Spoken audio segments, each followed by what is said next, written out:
Si je travaille bien, je serai récompensée. Sauf qu'en fait, c'est pas tout le temps vrai. Ton équipe, si produit est produit, à un moment donné, elle va se fatiguer. Comme tu dis, il n'y a pas de quête de sens. L'équipe, elle va se réduire, les gens, ils vont partir. Au final, tu produis plus rien. Ah, c'est foutu. L'humain, c'est ultra complexe. Notre cerveau, il a besoin de reconnaissance. Quand t'as perdu le sens et que tu te sens pas reconnu, des gens qui arrivent à reculons, Si tu donnes pas le sens, t'auras toujours une boîte qui va payer plus. Du coup, ça élimine des personnes qui sous-performent et qui sont pas bien, et c'est encore pire en fait. c'est pourquoi tu fais les choses en allant chercher le toujours plus, mais tu te fais du mal, tu vois, tu le fais un peu contre toi. T'as du sens avec tes objectifs, tes besoins, tu vois. Qui on est, comment on gère notre temps, est-ce qu'on passe à côté de notre vie ou pas potentiellement. Mais c'est pourquoi et est-ce que tu le fais avec toi ou contre toi. Je pense qu'il y aura encore des entreprises qui vont émerger dans la semaine de 4 jours. Je pense que ça va continuer pour une raison. Bonjour Alban. Salut. Bonjour à tous et à toutes. Bienvenue dans ce nouvel épisode du podcast Que du néo-indice agile. Je suis Christophe. Et aujourd'hui, justement, j'ai le plaisir de te revoir une deuxième fois dans mon podcast, Alban. Est-ce que tu peux te présenter rapidement ? Yes, déjà, merci beaucoup, je suis trop contente de revenir. Maintenant, en vrai, Oui. c'est trop bien. Donc du coup, de mon côté, j'ai un parcours un petit peu atypique, on va dire. J'ai plein de casquettes différentes et j'adore ça. Je viens du domaine à la base de l'astrophysique. Et j'ai fait plein de petites choses bizarres dans mon parcours pour aller dans le domaine de l'innovation, puis du coaching agile, petit à petit coaching pro, maintenant l'engagement, et coach professionnel. Donc aujourd'hui, principalement, ce que je fais, c'est ça, c'est accompagner des personnes, pas que des dirigeants en coaching pro, et des équipes et tout ce qui est stratégie d'engagement, et les conférences qu'on évoquera peut-être après. Voilà. D'accord. Bah là, vu ton parcours, comment t'as fait justement le pivot en fait? Parce que tes études, t'étais pas destiné à ça. Enfin, qu'est-ce qui t'a donné Pas envie du de tout. changer en fait? Même pas du tout. En fait, moi, j'ai suivi un rêve d'enfant de base. Après, comme plein d'enfants, je pense, j'aimais bien les étoiles, j'aimais bien les planètes, etc. Et en fait, c'est au collège, donc je sais pas, je devais avoir 13 ans. Il y avait une journée où des parents, enfin, voilà, des gens qui pouvaient venir présenter leur métier. Et j'avais visiblement rien à faire ce jour-là, hein. Et c'était pas du tout destiné pour ma classe, c'était pour les troisièmes de base. Et en fait, je regarde la liste, il n'y a rien qui m'intéresse. Et tout en bas de la liste, je vois astrophysique. J'ai jamais entendu ce mot. Je vois astrophysique dedans. Je me dis, bon, voilà. Je regarde sur mon ami Google et je me dis, ça a l'air sympa cette histoire. Et en fait, j'y suis allée et c'était le mari de ma prof d'espagnol qui présentait son métier. Alors, à cette époque-là, il m'a expliqué un peu des trucs sur la gravité et il m'a dit qu'il travaillait sur la naissance des soleils. En première nouvelle, il y a plusieurs soleils, tu vois. Moi, quand j'étais jeune, et en fait, je suis repartie avec des étoiles dans les yeux, littéralement, et je me suis dit, plus tard, je veux faire ça. Donc, Ok. est-ce que j'avais conscience à ce moment-là que c'était un bac plus 8 Je ne sais pas. Mais je suis partie avec cette idée et je l'ai gardée super longtemps, en fait. Je l'ai gardée, j'étais en club d'astro au lycée, et il s'avère que cette personne-là est partie au Chili pendant pas mal d'années et était pote avec la personne qui gérait le club d'astro. Et du coup, j'ai pu visiter virtuellement l'OHP voilà, et aussi le VLT avec lui. Enfin, l'OHP, c'est en France, hein, mais le VLT aussi, quand il était au Chili, il nous a montré comment c'est à l'intérieur, etc. Donc, trop intéressant. Et je suis allée en prépa et je me souviendrai toujours quand on nous a demandé ce qu'on voulait faire après. Donc, tout le monde, ingénieur, tout ça. Et moi, je fais astrophysique. Ils m'ont fait, c'est pas du tout ici, en fait. Je fais, première nouvelle. Et du coup, j'ai continué après dans l'astro. J'ai fait un master de recherche et c'était trop cool. Mais en arrivant à ce niveau-là, je me suis rendu compte que je voulais pas faire ça toute ma vie. J'étais contente, honnêtement, d'avoir suivi mon rêve, mais j'avais conscience que je voulais pas faire ça toute ma vie.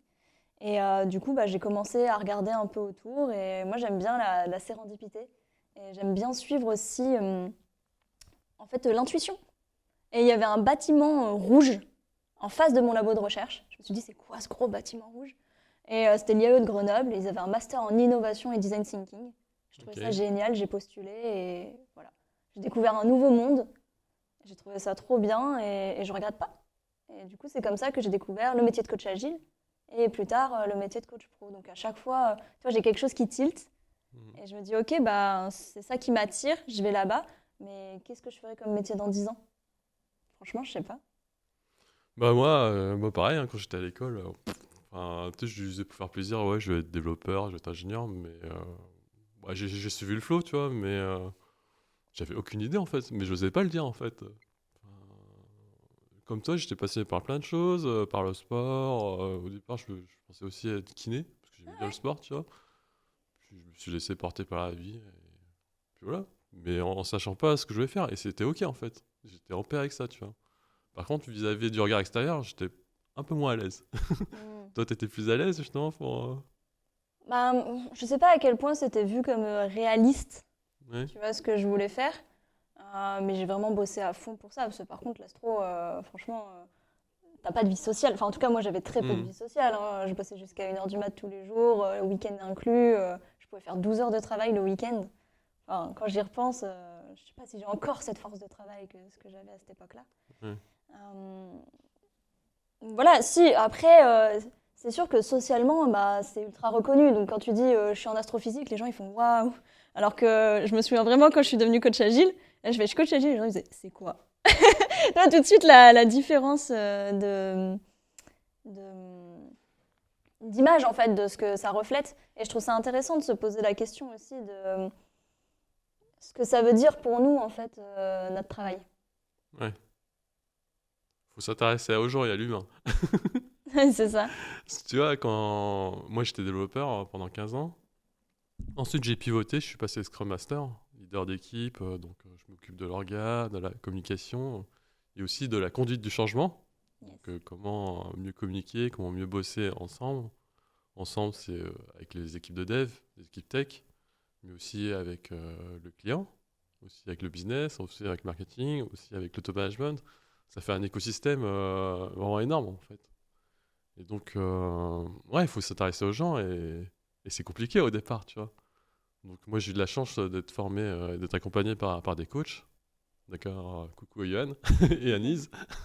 Je les remercie de m'avoir formé et de m'avoir accompagné. Mais parce que c'est super dur en fait. Parce qu'on t'attend un peu comme l'évangéliste avec le Scrum Guide ou toutes les théories sur les méthodes agiles ou je sais pas, tu vois. Mais dans la réalité du terrain, tu vois, tu peux pas embarquer les gens comme ça directement, tu vois. Tu peux prendre la posture, je vous apprends à travailler, tu vois.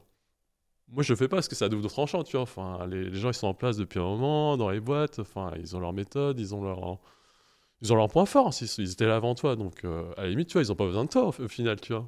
Donc, si tu arrives en position d'expert, tu leur dis, bon, bah, je vais vous apprendre à travailler. Moi, c'est pas mon truc, tu vois. Donc, Oui, en termes de posture. ouais, en termes de posture. Toi, comment t'as fait, justement, pour démarrer et ensuite. Déjà, je rebondis juste parce que je trouve que l'humain, c'est ultra complexe. Ouais. Si parfois on me demande le lien entre l'astrophysique et ce que je peux faire aujourd'hui, je crois que j'aime bien en fait la complexité. En astro, je trouvais que dès qu'on plongeait dans un sujet, c'était presque sans fin. Hmm. C'est tellement difficile, tellement complexe en fait que tu peux toujours creuser, tu peux toujours continuer à creuser. Et en fait, dans l'humain, il y a exactement la même chose. Quand tu commences à creuser un peu sur le sujet, tu te rends compte que c'est immense, que tu connais rien et que tu peux toujours aller plus loin. Donc ça, je trouve ça ultra intéressant. Et ensuite, comment j'ai fait? Alors, je pense que j'ai eu d'une part beaucoup de chance, mais je suis aussi allée le chercher. Tu vois, je pèse un peu cette histoire de chance, mais aussi d'aller chercher les opportunités. C'est que, en fait, quand j'ai vraiment une intuition qui me porte, je me dis, OK, j'ai un objectif, je veux aller là-bas. Comment je fais? Et en général, j'aime bien me donner un peu un laps de temps. Par exemple, quand j'ai voulu devenir coach pro, je me suis dit, bah, OK, je me laisse 5 ans pour trouver la bonne école et me lancer dans la formation. Comme ça me permet de me cadrer. Mais ça, c'est ma manière de faire. Et donc, quand j'ai su que je voulais devenir coach agile, je savais bien que j'allais pas l'être tout de suite. J'ai commencé, pareil, avec du change aussi. J'ai d'abord été consultante en conduite du changement. Et en fait, j'ai cherché un mentor.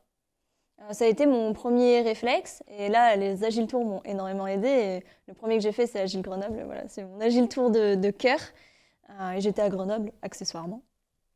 Et en fait, c'est ça, j'ai trouvé un mentor qui m'a embarqué aussi directement dans son équipe, chez son client. Et là où j'ai quand même eu de la chance et qu'il y a eu un alignement des planètes, si je peux me permettre, c'est qu'ils avaient besoin de design thinking. En fait, ils allaient lancer une transfo et je leur ai proposé de co-créer le plan de transfo, enfin en tout cas l'image, avec du design thinking. Et ça, pour le coup, j'avais un master dedans. Donc, entre guillemets, j'étais un minimum légitime. Tu peux rappeler c'est quoi le design thinking vraiment? Ouais, alors, design thinking, tu peux avoir beaucoup de choses, mais c'est quand même une forme de méthodologie. J'aime pas trop le mot parce que tu as tout le mindset qui va avec, mais tu as quand même des étapes qui te permettent de base d'aller être au plus proche en fait des utilisateurs finaux, ou enfin en tout cas des personnes qui ont une problématique. Donc en fait, tu as toute une partie d'empathie où tu viens te mettre à la place des personnes, tu as plein de manières de faire, ou vraiment, soit en les interrogeant, soit vraiment en faisant les parcours, enfin suivant les sujets. Tu as toute une partie où tu revois ta problématique au vu de tout ça, et tu vas aller faire toute une phase d'idéation, où vraiment, tu as quand même une volonté de base d'avoir de l'innovation dedans, dans le design thinking. Et en fait, tu vas vraiment avoir ce truc d'itérer. D'itérer avec tes commanditaires, voilà, si tu en as, sauf si c'est toi-même, plus les utilisateurs finaux. Donc vraiment, t'inclus, c'est un peu voilà, user-centric, comme on aime bien le dire. Et tu vas donc packager quelque chose et tu vas tester très vite. Donc en fait, tu as tes étapes de design thinking, mais tu as des boucles tout autour où tu peux revenir. Et à la fin, tu as quand même ton prototypage rapide, que je trouve très bien, parce que justement, tu prototypes, tu testes, tu prototypes, tu testes. Et à la fin, tu as quelque chose de tout packagé, et tu vas jusqu'au business model derrière. Donc quand tu as fini toutes tes étapes, tu as vraiment un projet packagé qui est testé par les utilisateurs, et où tu sais où tu vas aller derrière. Et tu as 3 piliers dedans que j'aime bien, c'est la faisabilité, la désirabilité et la viabilité dans le temps. Donc c'est les 3 piliers que tu gardes en tête quand tu crées tout ça. Et pour moi, ça fait vraiment... Enfin, moi j'ai envie de dire que ça fait partie de l'agilité, parce qu'il y a énormément de choses, voilà, c'est peut-être un outil parmi d'autres, ou une manière de faire parmi d'autres. Et derrière, tu as aussi, de tout ça est né le design sprint, que tu as peut-être déjà entendu, où là tu le fais en 5 jours, mais c'est quasiment les mêmes étapes, en 5 jours, où ça te permet de tester une idée rapidement et de savoir est-ce que tu embrayes derrière ou pas. Donc voilà, donc là, eux, ils avaient besoin, enfin je leur ai proposé plutôt, de faire cette démarche avec du design thinking pour vraiment impliquer toutes les personnes dans les équipes, ce qu'ils ont apprécié. Ça m'a permis de pouvoir aller travailler directement avec mon mentor, qui lui m'a formé sur le terrain, et ça c'était génial, parce que je pense que j'ai gagné un temps immense. J'étais directement sur le terrain pour donner les formations, pour coacher avec lui, pour accompagner les équipes. Et honnêtement, c'était dur au début, parce que moi j'ai été sur le terrain tout de suite. Alors j'avais eu de la théorie, etc. Ouais. Mais lui, il aimait bien faire ce qu'il appelait les sauts dans le vide. Honnêtement, c'est pas facile. C'est quoi les sauts dans le vide? Les sauts dans le vide, c'est en gros, par exemple, il donne une formation sur Scrum, il la donne une fois devant moi, et après c'est moi. Okay. Et genre, il dit, allez, hop, tu y vas, devant le client, et bon, je sais qu'il est au fond de la salle si j'oublie quelque chose ou quoi, mais quand tu démarres, c'est pas si facile, et puis ça dépend des équipes. Il y a des équipes plus bienveillantes que d'autres.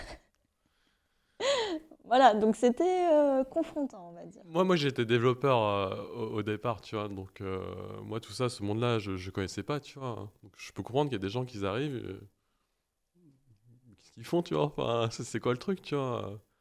Et moi j'étais aussi introverti, tu vois, donc c'était dur pour moi de prendre la parole avant. Donc des fois, comme tu dis, tu as des équipes, c'est pas qu'elles sont pas bienveillantes ou pas, tu vois. J'ai vu qu'il y a des gens, ils préfèrent être dans leur coin, ils veulent pas s'exprimer en réunion. Tu connais les réunions avant où tu as le manager ou tu as le leader qui parle pendant 10 minutes, tu vois, et qui donne l'avis des gens, mais les gens ils regardent par terre et disent ok. Ils osent pas, tu vois, il n'y a pas la sécurité psychologique, tu vois. C'est ça qui est dur, tu vois. Mais il y avait ça, et puis... T'arrives à le sentir, ça, justement La sécurité psychologique, moi je trouve qu'on arrive... Moi, en tout cas, oui, je trouve qu'on le ressent, et il y a des choses qui ne trompent pas, en fait, où tu peux t'en rendre compte. Parce que tu as des choses, en effet, c'est pas facile d'un point de vue individuel, mais tu peux ressentir quand même une forme d'ambiance où tu vois, en rétro, par exemple, tu te rends compte si les personnes sont libres de parler ou pas, même au pause café, parce que tu vois, tu as des environnements différents, donc tu vois un peu ce qui se passe. S'il y a des formes de problématiques, mais personne n'en parle, tu sais, l'éléphant dans la pièce, mais personne ne le voit, tu vois. Enfin, tout le monde le voit, mais personne n'en parle, quoi. Donc, tu as ces choses-là. Et après, là, pour revenir dans ce contexte-là, c'est surtout qu'il y avait un contexte de transformation qui allait arriver. Donc, en effet, c'est pas que les équipes n'étaient pas bienveillantes, c'est qu'il y avait du stress, il y avait de la peur, il y avait un rejet. Donc, peu importe que moi j'arrive toute junior ou pas, ils m'ont pas fait de cadeau, tu vois. Et c'est compréhensible. Je sais très bien que c'était pas contre qui que ce soit. c'était simplement, encore une fois, de l'humain. Mais voilà, j'ai un petit peu démarré dans la douleur quand même sur ce point-là. Mais j'ai Comment t'as appris fait de alors ouf. ce saut dans le vide? Comment tu t'y es pris? Ok, on a compris au départ, faut avoir l'adhésion du groupe. Comment t'as fait justement pour... Mais les 60 j'ai pas eu le choix, hein. Ouais? Ah non, il m'a juste fait hop. Non, mais toi, ok. Mais après, l'équipe, tu vois, l'équipe que t'as accompagnée, comment ça s'est fait, hein? Alors, il y avait 21 équipes. Ouais. C'était un gros département. Et moi, j'en Ouais. ai accompagné, je crois, 8 ou 9. Mhm. Donc, ça dépend des équipes, hein. Enfin, forcément, hein, voilà, il y a des personnes avec qui ça accroche mieux aussi. Et elles n'ont pas les mêmes problématiques. Et elles n'ont pas le même historique aussi.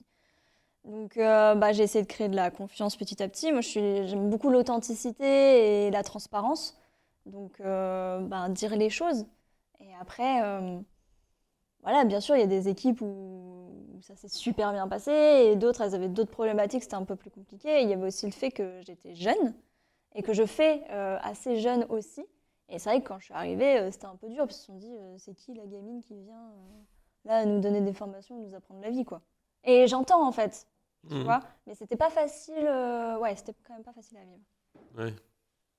Après, on fait ses preuves petit à petit. En fait, tu vois, ils nous testent. Enfin, en gros, oui, l'équipe m'a un peu testé et après, ça s'est fait petit à petit. Je suis quand même restée 3 ans, donc voilà. Ouais, t'as le temps de construire en 3 ans. Ouais, voilà, t'as le temps de construire. Par contre, les 6 premiers mois, ils m'ont Mais bien testé, quoi. c'est normal, tu vois. Enfin, tu débarques, t'es un élément extérieur. À la limite, tu vois, t'es imposé par le top management. Ils se disent qu'est-ce qui se passe? Peut-être on travaille pas assez bien ou ils veulent nous changer un truc, tu vois. Tu sais pas Voilà, ils aussi voulaient tout comment. changer, tu vois. Ah, tu vois, donc tu vois, déjà, c'est pas toi, il y a déjà une réticence au changement parce que. Bon, on va se dire les choses, tu vois. Il y a certains groupes ou certains managers, tu vois, la vision, elle est pas bien transmise, tu vois. Mm. Elle est pas bien transmise pour plusieurs raisons. Moi, j'ai souvent connu des managers où c'était la carapace, en fait. C'était objectif, faut qu'on dépote, faut qu'on ait des grosses ambitions, tu vois. Mais par contre, ils parlaient pas des à côté, tu vois. Des à côté Mm. ou grosse pression ou des challenges ou il y a des trucs qui ne plaisaient pas, mais il était obligé de pousser. Donc il le dit pas à l'équipe, tu vois, et tu sais, il prend la charge mentale pour lui, et c'est difficile, tu vois. Ah oui, oui, mais c'est Mm, difficile pour les managers aussi. mm, Ça, on est d'accord. Enfin, il y a les équipes, mais il y a aussi les managers, il y a les dirigeants qui parfois se retrouvent aussi très seuls. ouais, Et là, ce que j'avais trouvé, alors, c'est pas un point positif, mais j'ai trouvé ça intéressant parce que mm, en termes d'apprentissage, c'est qu'en fait, on sentait qu'il y avait quelque chose qui matchait pas et justement qui freinait cette transformation. Et en fait, ce qu'il y avait derrière, c'est qu'il y avait la confiance qui était coupée. Mais dans les deux sens, ça veut dire que le management et la direction ne faisaient pas confiance aux équipes et les équipes ne faisaient pas confiance au management. Du coup, moi, j'ai beaucoup travaillé sur recréer ce lien de confiance parce que c'était ultra compliqué. Ils voulaient co-construire, mais en fait, les équipes prenaient du temps justement pour cette co-construction, mais ils disaient oui, mais si on prend du temps, mais qu'au final, le grand chef, il a déjà tout décidé, pourquoi on fait ça? Enfin, pourquoi on met de l'énergie? Et en même temps, tu avais la direction qui se disait ouais, ils vont pas faire les ateliers correctement parce qu'ils s'en fichent, enfin, peu importe les ouais. sujets, et du coup, ils vont pas faire de la qualité, donc ça sert à rien. Donc, tu vois, il y avait enfin, voilà, c'était brisé au milieu, cette confiance. Et ça, pour recréer ce lien, j'ai l'impression qu'il fallait tisser le truc petit à petit. Ça a mis du temps, mais je pense que ça s'est amélioré. Et quand ça s'est amélioré, la sécurité psychologique s'est améliorée, mais l'ambiance aussi. Parce qu'il y avait quand même une ambiance tendue, parce que quand tu es dans la méfiance, tu vois, et au début, ouais, même les Scrum Masters, ils étaient un peu en souffrance, tu vois. Enfin, ils étaient un peu entre les deux, donc ils se faisaient taper des deux côtés, tu vois. Et petit à petit, tout ça, ça s'est détendu. Et je pense que les équipes étaient quand même, c'était quand même plus agréable aussi pour elles à la suite, quoi. Ouais, moi je le dis toujours, hein, les gens ils se lèvent pas pour aller au travail pour faire de la merde en fait. On va se dire les choses. On se dit pas, ah bah j'ai pas envie de bosser ou ouais, je vais faire une erreur en prod et puis voilà, tu vois. Il y a toujours un contexte autour, tu vois, qu'il faut essayer de comprendre. Je sais pas, peut-être que la charge de travail elle est irréalisable ou il y a une pression démesurée ou moi j'ai connu des missions où c'était en mode ok, je comprends l'agilité, Scrum, la transparence et tout. Par contre, dans 2 mois, il faut que ça sorte, ça. Tu vois, tu as des objectifs, des paradoxes en fait. Et puis, On te dit, t'as OK la conduite du changement, OK les nouvelles méthodes, OK ok, on se réorganise, ok. Mais après, on revenait à l'ancien monde, en fait, avec des objectifs irréalisables ou des objectifs où on n'a pas concerté les gens du terrain, en fait. C'est ça, le Ça, chose. ça, c'est un vrai sujet qu'on a en France d'ailleurs, qui est Mm. ressorti là dans des études récemment sur les objectifs chiffrés qui sont de plus en plus grands Ouais. et qui poussent un peu les gens à s'épuiser. Mais je pense qu'il y a aussi la notion de sens. Parce qu'en fait, si tu perds le sens et la reconnaissance, notre cerveau, il a besoin de reconnaissance. Et je suis pas sûre qu'on soit si doué que ça en reconnaissance, tu vois. Et si t'as plus le sens ni la reconnaissance, même si, je suis d'accord avec toi, les gens ils se lèvent pas le matin en disant je vais tout saboter dans la boîte, mais je pense déjà il y a du sabotage sans s'en rendre compte, d'une part, mais je pense aussi qu'il y a des gens qui arrivent à reculons. Quand tu as perdu le sens et que tu te sens pas reconnu, je pense qu'il y a des personnes qui arrivent à reculons au boulot, quoi. Et c'est super dommage. C'est dommage pour l'humain, pour soi, mais aussi pour l'entreprise. Enfin, en fait, c'est perdant cette histoire. C'est ça, et on n'a pas parlé d'argent encore. Il y a des gens, ok, c'est une responsabilité d'avoir un travail pour l'argent, pour satisfaire des besoins. Et bah, tu vois, si la boîte ne correspond pas, tu vois, les gens ils s'en vont. Oui, Les gens s'en vont bah. parce qu'il y aura toujours une boîte qui va proposer plus, en fait. Et c'est un levier de reconnaissance. C'est Donc, pas le seul, mais ouais. c'est un levier de reconnaissance. Donc c'est pour raccrocher à ce que tu disais, tu vois, si tu donnes pas le sens, tu auras toujours une boîte qui va payer plus, tu vois. Et tu as d'autres personnes, tu vois, où changer de boîte, ou passer d'entretien, où c'est compliqué, du coup ça les mine. Et du coup, t'as des personnes qui sous-performent et qui sont pas bien, et c'est encore pire, en fait. T'as les deux. T'as qui T'as les sous-performe, deux. t'as qui surperforme, mais Ouais. qui s'épuise parce qu'ils Ah, il y a ça cherchent la aussi, ouais. reconnaissance. Tu sais, le truc où tu te Ouais, dis. Enfin, je fais le lien aussi, je pense qu'on a beaucoup un historique aussi de méritocratie en France, tu vois, ouais. où tu grandis en ayant en tête, enfin, en tout cas, moi, c'est la croyance que j'avais en grandissant, de me dire, si je travaille bien, je serai récompensé. Ouais. Tu vois le truc? Mhm. Sauf qu'en fait, c'est pas tout le temps vrai. Non. C'est pas tout le temps vrai. Et du coup, tu as des personnes, et franchement, j'en ai fait partie, et j'ai fait un épuisement professionnel, et je pense que j'ai évité le mur, tu vois, enfin, j'ai vite dévié, quoi. Mais où je cherchais tellement cette reconnaissance que je trouvais pas, que chaque année, je faisais encore plus que la précédente. Sauf que je suis arrivée à un moment où je me suis dit, comment je fais plus que cette année-là? Et en fait, tu cherches cette reconnaissance sans fin, et en plus, ça sert vachement les entreprises. Parce que du coup, tu fais encore plus, donc tu rapportes encore plus, sauf qu'à un moment, tu es épuisé, tu l'as pas trouvé, et soit tu claques ta dème parce que tu en as marre, Ouais. soit tu te prends le mur et tu finis en arrêt, quoi. Et ça, c'est vachement dommage. Et d'ailleurs, ça me fait penser, hier, je donnais un atelier / formation sur la culture du feedback. Ouais. Donc là, il y avait plusieurs profils, manager et pas manager, sur le feedback. Et je les ai entraînés aussi au feedback positif. Parce que les gens, ils disaient « Ah, mais ça, c'est facile, le feedback positif. » Et bien, en fait, ils se sont rendus compte que non seulement ils en donnaient très peu, ils ne savaient pas le donner, parce que c'était plus des compliments que du feedback, et c'est pas pareil.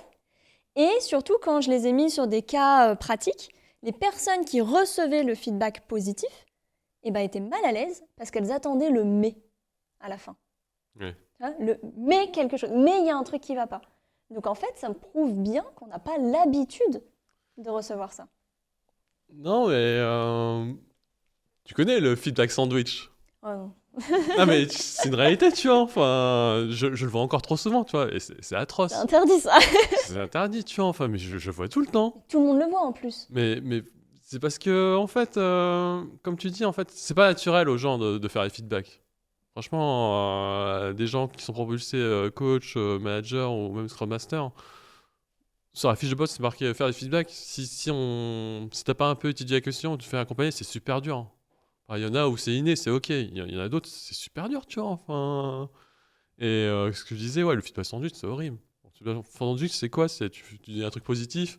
Après, Mais est-ce que tu tu dis voulais un vraiment truc dire au négatif. milieu? Après, tu reformules un truc positif. Ça n'a aucun sens. Ça n'a aucun sens parce que là, on parlait de changement. Donc forcément, quand tu dis les choses, parce que l'agilité et tout ça, tu vois, c'est aussi avoir des conversations difficiles, tu vois. Si tu noies la conversation difficile et le feedback un peu négatif où la personne doit s'améliorer, il n'y a pas de changement en fait. Donc il y a ça. Et si tu dis un truc positif et après un truc négatif et un truc positif, la personne va dire elle se fout de ma gueule en fait. Bah oui. Ou la Tu vérité. dis que c'est pas. Bah, oui, en tout cas, tout ce qui est les feuilles de salade là, mais ça marche j'y crois pas. pas. J'y crois pas, c'est ça. Et en termes de confiance, c'est pas En top de après. confiance, c'est mort. Mais ouais, c'est. Moi, je leur dis, enlevez ça dans ma formation, justement. Je leur dis, franchement, s'il vous plaît, faites pas ça.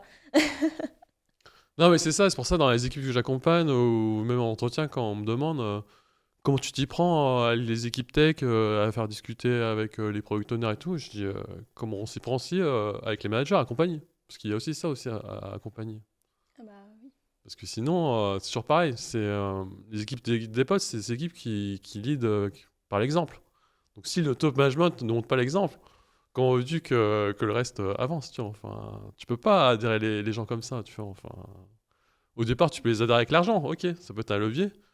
Mais après, c'est plus suffisant. Il faut avoir le sens et l'adhésion des gens, tu vois. Et les gens, maintenant, ils regardent, ils sont pas bêtes, tu vois. Ils regardent les gens dans l'action. Si les discours sur les réseaux sociaux, en conférence devant beaucoup de personnes entreprises, et que dans l'action, c'est pas ça, les gens ils le voient direct et tu perds les gens, en fait. Ouais, Donc exactement. c'est super important, justement, d'accompagner aussi les managers à faire du feedback. Et c'est vachement dur, hein, parce que, comme tu disais, même eux, tu vois, ils se rendent pas compte. Ah, mais c'est dur, en fait, l'exercice, tu vois, où je suis pas à l'aise, tu vois. Parce que le premier feedback, on va se le dire, je disais le feedback sandwich, mais le premier feedback que les gens font, c'est de ne rien dire, en fait. Bah, c'est pour ça qu'il faut s'entraîner. Ouais. Et justement, le fait d'avoir des sessions où on peut s'entraîner et où tu es dans une zone d'entraînement, donc c'est pas grave si tu te loupes. Ouais. Je trouve ça important. Et ce qu'il me disait aussi, bah, il y avait des managers, bien sûr, qui avaient déjà fait des formations hier, etc.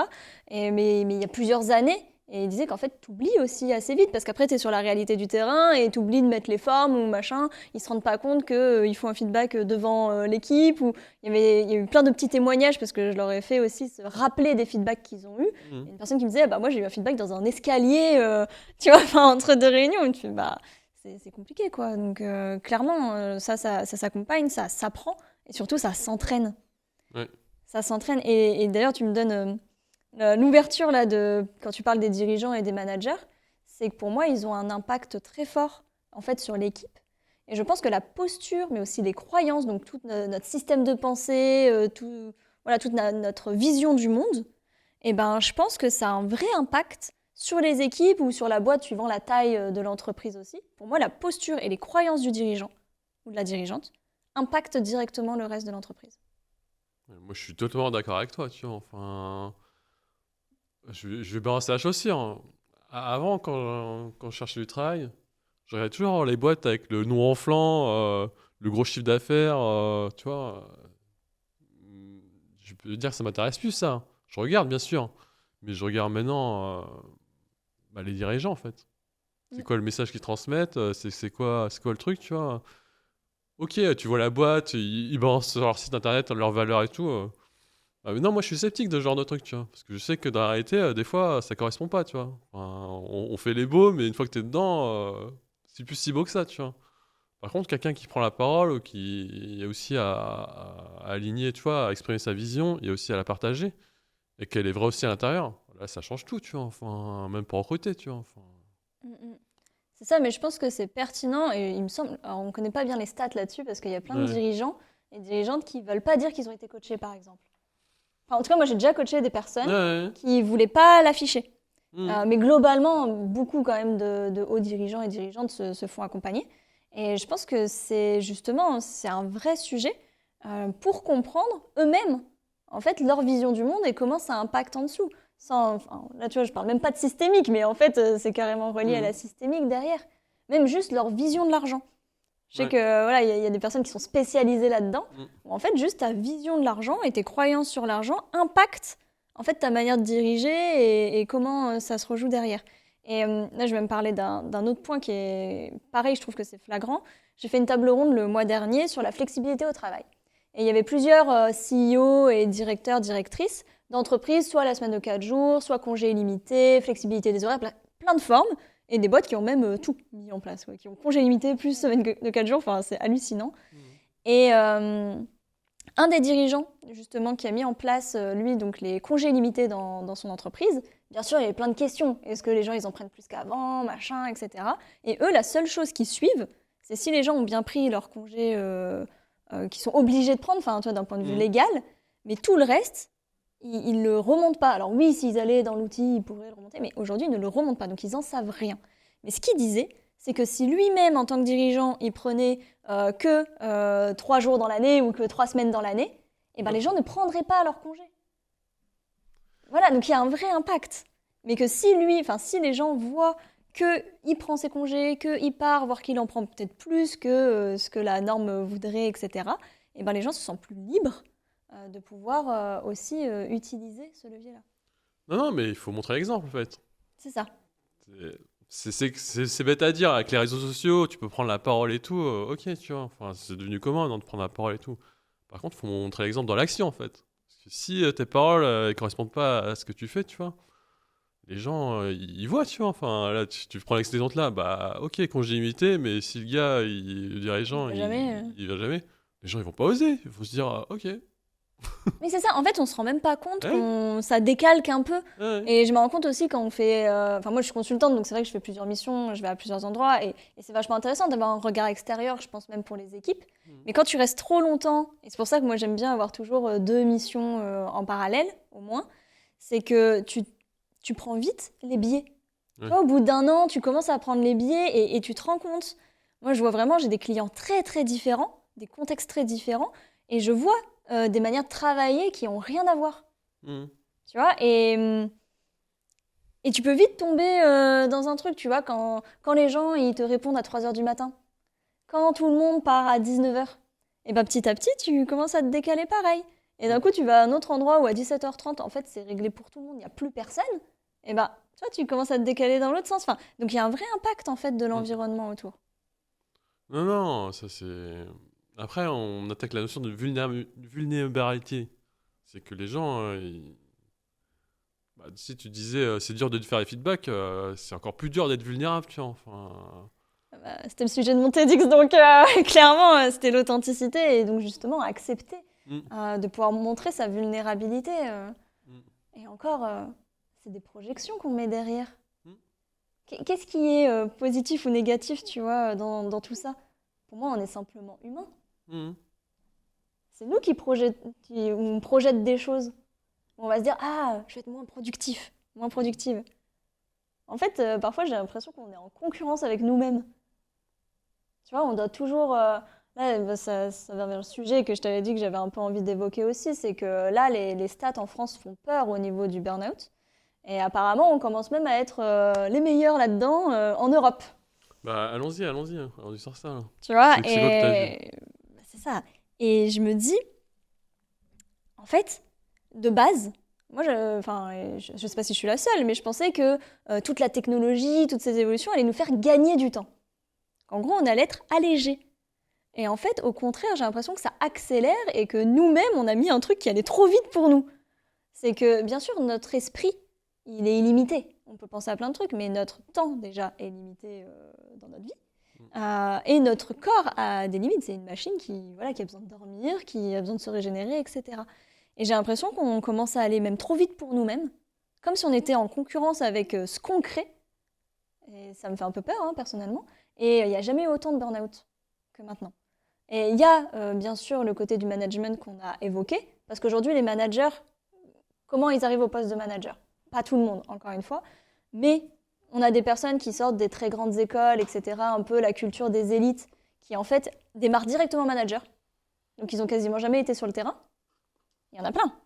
Et on a des personnes qui faisaient bien leur job, donc la suite logique, c'est manager, mais ils n'ont jamais été formés. Donc tu vois, il y a ça. Et moi, il y a un autre sujet qui m'intrigue beaucoup en ce moment, c'est quoi le travail pour nous? C'est que j'ai la sensation, et il y a des études qui montrent que c'est très français aussi, ou apparemment c'est moins le cas dans d'autres pays, où en fait notre travail, c'est très vite notre identité. Quand on se présente, très rapidement, soit on pose la question à la personne « qu'est-ce que tu fais dans la vie ?» soit on va se présenter, et là je l'ai fait au tout début, j'ai presque fait exprès d'ailleurs, tu vois, d'aller là-dessus direct, c'est que notre identité, c'est notre travail. Du coup, si ça se passe pas bien dans ton travail et que tu en sors, qu'est-ce qui se passe? Si tu n'as plus d'identité, et en plus, avec cette fameuse productivité, il y a une histoire de valeur. J'ai plus de travail, j'ai plus d'identité, j'ai plus de valeur. C'est super dur, psychologiquement. T'as plus de repères et en fait, t'as tout qui se casse la gueule, en fait. Bah ouais. Du coup, moi, je trouve que c'est intéressant. Pour moi, il y a 3 axes où on peut actionner des choses par rapport à ce sujet-là.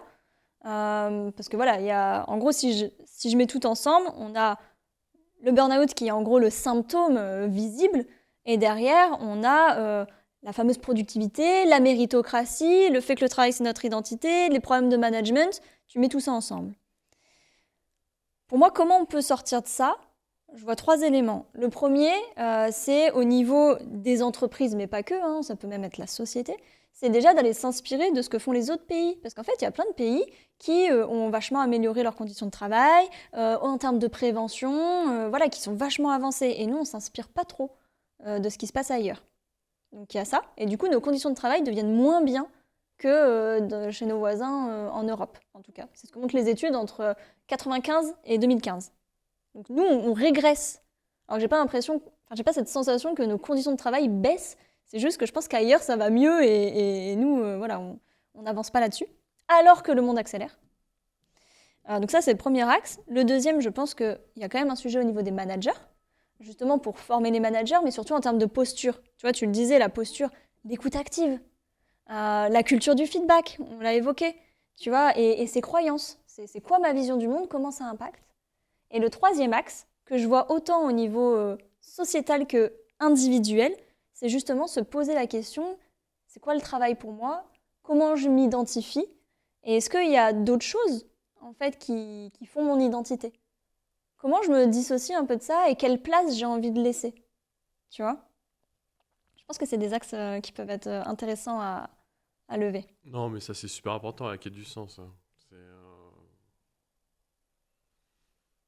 Comme je t'ai dit tout à l'heure, hein, tu veux pas te lever le matin en te disant j'y vais juste parce qu'il faut le faire et qu'il faut remplir les poches et ouais, faut rembourser un crédit ou je sais pas, tu vois. Enfin, en fait, ce que je disais, c'est le rêve américain à l'ancienne, tu vois, ça marche plus en fait, tu vois, enfin, dans la société actuelle. Et le pire, c'est que je pense que les nouvelles technologies, ça nous a encore précipité encore plus dans le précipice. Je m'explique. Mais non, on est toujours avec le téléphone. On est super ultra connecté. Les réseaux sociaux, tu vois bien, moi je suis sur LinkedIn. Quand tu vois la réussite de tout le monde, moi, des fois ça me met mal à l'aise, tu vois. Enfin, parce que tu te dis, moi je suis quoi moi j'ai réussi quoi dans la vie? Tu commences à te comparer et c'est horrible, tu vois. Donc il y a ça. Le fait aussi d'être tout le temps ultra connecté, tu disais tout à l'heure. Ok, t'as les réunions qui dérivent à 18h. T'as un message à 19h. T'as pensé à envoyer ça, tu vois. Puis, ça continue jusqu'à 22h, tu vois. Et même le week-end, tu vois. Il y a des questions à se poser, tu vois, sur tout ça. Mais il faut accompagner, tu vois. Et c'est des sujets, je sais pas si c'est des sujets RH ou manager, tu vois. Ouais, il faut accompagner, il faut dire les choses, tu vois. Enfin, là, tu vois. Je dérive. Un truc marrant que j'ai reçu hier, tu vois. J'ai une personne qui m'a envoyé un mail.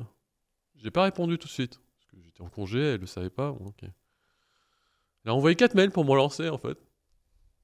À un moment donné, tu peux pas m'envoyer un message sur Google Chat ou même venir nous voir au bureau, tu vois. Enfin, ça n'arrive à rien, tu vois. Enfin, et je voyais les mails envoyés 18h, 18h30. Ça n'a aucun sens, tu vois. Enfin...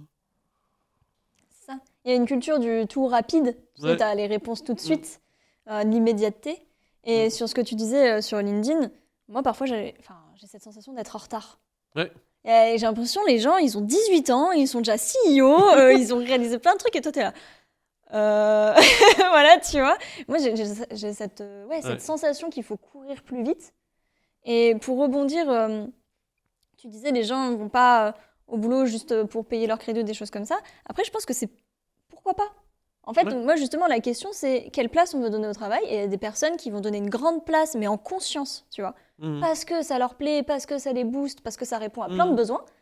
Et tu as d'autres personnes pour qui le boulot est moins important, qui vont se dire, en fait, moi, je me fais une carrière tranquille parce que ce qui m'importe, c'est d'autres choses. Ouais, je trouve que c'est ok, tu vois. Et c'est juste d'être clair avec soi-même sur est-ce que j'ai envie, je sais pas moi, de monter ma boîte ou de gravir les échelons dans une grosse boîte, machin, et je suis alignée avec ça et je vais mettre les moyens pour ça.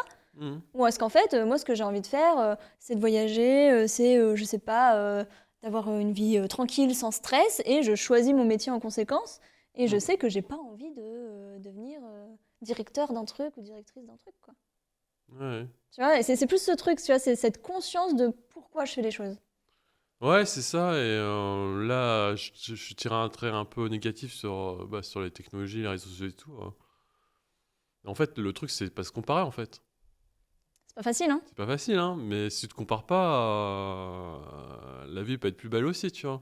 Là, tu parlais des jeunes qui sont 18 ans, qui ont lancé leur boîte et tout. Je pense à des gens comme Elliot Meunier, qui a 18 ans. Le gars, il fait déjà 1 million de chiffre d'affaires, tu vois, en travaillant 20 heures par semaine, tu vois.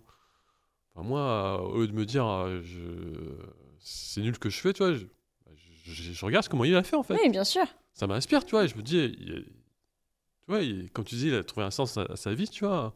Moi, ça m'inspire, en fait, tu vois. Donc, oui, il y a des périodes où je suis un peu moins bien, où je me compare et c'est pas bon. Mais il y a aussi des gens comme ça où, par contre, c'est inspirant. Il dit, quand tu es un peu dans ta vie où on parle du changement, bah, regardez. Moi, je suis content aussi de voir ça, tu vois. Il y a aussi ça à apprendre aussi dans la formation, tu vois. Enfin, Je suis totalement d'accord, hein. Je dis pas que mm. les réseaux, c'est pas bien ou quoi que ce Mm. soit. C'est juste, t'as le revers de la médaille, quoi. T'as Ouais. les deux. T'as d'un côté, c'est génial, t'es connecté, tu peux apprendre plein de choses. Enfin, il y a Mm. quand même plein. Enfin, c'est fou, tout ce qu'il y Mm. a, tout ce qu'on peut apprendre. Et il y a le côté, je suis surconnectée et mon cerveau se repose jamais parce que, Mm. je sais pas, je suis avide de vouloir toujours apprendre des choses. Et du coup, je lâche plus. Et en fait, là aussi, ça dépend, en fait, les besoins et le pourquoi on fait les choses. Ouais, il y a un truc intéressant que tu disais là sur le burn-out des managers, tu vois. Moi, quand j'accompagne justement ces managers ou des gens de mon équipe, je leur apprends aussi à dire non, Mm. tu vois. Ouais. Parce qu'en entreprise, on a toujours la tendance, ok, tu peux faire ça, oui. Tu vois, les gens, ils disent jamais non, en fait. Est-ce que je peux aller chez cette réunion, là, j'enchaîne ma 5e réunion, tu sais, j'y vais quand même, tu vois. Ils osent pas dire non, ou la loi des deux pieds, tu vois, c'est, je vais à une réunion, si je contribue pas, ou que mon écoute, ça, j'apprends rien, j'y vais pas, tu vois, ou je me barre quand je veux, tu vois. Et les gens, ils savent pas dire non, ils disent non, mais je dois y aller parce qu'il y a l'autre manager, ou je sais pas quoi, tu vois. Enfin, les gens, ils savent pas dire non, en fait, tu vois. On n'a pas appris, en fait. Ouais. On n'a pas appris, du coup, il y a un peu ce truc de je dérange l'ordre établi, tu vois, ou je prends une sorte de place. En fait, moi, je le relie même à comment je prends ma place, comment je m'affirme, Mhm. tu vois, et comment je me respecte aussi moi, parce qu'il y a les besoins des autres, c'est très important, mais il y a mes besoins à moi. Comment je fais le lien et comment je trouve l'équilibre pour respecter mes besoins et ceux des autres. Et parfois, et ça dépend des personnes et de la personnalité, il y en a un qui est oublié ou l'autre, et ça peut être compliqué. Ah, mais ça se travaille et c'est facile de les mettre en miroir. Moi, à chaque fois, c'est facile. Fais voir ton agenda. Quand je vois son agenda, c'était triste, tu vois. Enfin, ça commence de 9h jusqu'à 18h, il y a pas tant de pause. C'est enchaînement en plus de sujets, des fois, qui n'ont rien à voir. Enfin, l'être humain, tu vois, il est pas câblé pour être comme ça, tu vois. Non. Enfin. On n'est pas capable d'être concentré 5 heures de suite, on ne sait pas faire. Et on sait très bien que le multitasking, même si on a l'impression Mhm. de faire encore plus de choses, les études montrent qu'en fait, on met un temps à chaque fois à se reconcentrer. En fait, Mhm. on perd dedans. Et puis en plus, le cerveau, il n'aime pas switcher tout le temps. Ça l'épuise. Mhm. Ça, c'est un vrai sujet aussi, hein. C'est un vrai sujet, mais encore une fois, faut accompagner pour leur apprendre juste à dire non, tu vois. Et c'est ok. Mm. Et c'est ok, tu vois. Tu sais, j'avais un manager, il se plaignait, ouais, les gens, ils me disent pas quand ça va mal ou quand je sens que ça va pas, tu vois. Ils me disent pas la vérité, en fait, ils me disent pas les choses. Je peux voir ton agenda, je regarde leur agenda. Bon, voilà, je pense que il est où le temps passé avec les équipes? T'en as pas. Ouais, Tu es tu crées toujours en pas le lien. réunion, codir, comex, j'en sais rien, tu vois. T'as pas de temps de passer avec les gens. Comme tu disais tout à l'heure au départ, c'est la confiance avec les gens, bah, c'est déjà passer du temps avec les gens, tu vois. Enfin, c'est radin à dire, mais les gens, ils le font pas, tu vois. Ils se Mm. montrent pas, ils passent pas du temps avec les gens. Oui, parce qu'on a l'impression qu'on ne produit pas à ce moment-là. Ouais. Là, je refais le lien là sur cette productivité et cette performance. Mm. Et du coup, tout ce qui n'est pas production, on a l'impression que d'un coup, ça a moins de valeur. Et Ouais. je me demande même à quel point, du coup, nos activités hors du travail sont mises de côté, tu vois, dans notre identité, parce que, entre guillemets, ça produirait pas de valeur. Mm. Tu vois, moi, j'aurais pu me présenter au début en disant, je fais de la danse depuis 10 ans, j'adore la photo, tu vois, je te disais, j'ai un Mm. shoot ce soir, donc je suis modèle photo. Mm. Ça fait partie de mon identité, finalement. Ouais. Tu vois, je fais du yoga, etc. Et je t'ai pas dit ça. Tu vois, parce que c'est pas le même poids. Si je dis à quelqu'un, ah bah moi je fais de la danse et j'adore faire de la photo, etc. VS, je dis, je viens de l'astrophysique et j'accompagne des dirigeants. Désolée, c'est pas la même image derrière. Mhm. Et les gens, ils vont valoriser quoi à ton avis? Ouais, bah, comme tu disais, la valeur, en fait, on va la valeur qu'ils perçoivent, tu vois, mais c'est pas la vérité, tu vois. Mais c'est marrant que tu me dises ça, hein, parce que moi, quand j'ai démarré en tant que Scrum Master, c'était un peu un boulot un peu nouveau, tu vois, dans ma boîte, tu vois. Et j'avais des ennemis, tu vois, j'avais des gens qui m'aimaient pas, tu vois. Ah ouais. Et des fois, ils balançaient des taquets en réunion, tu vois, bien sûr, quand j'étais pas là. Ouais, Ils disaient, pas drôle sinon. ok, lui, il est dans l'équipe de tech, tu vois, mais il développe pas.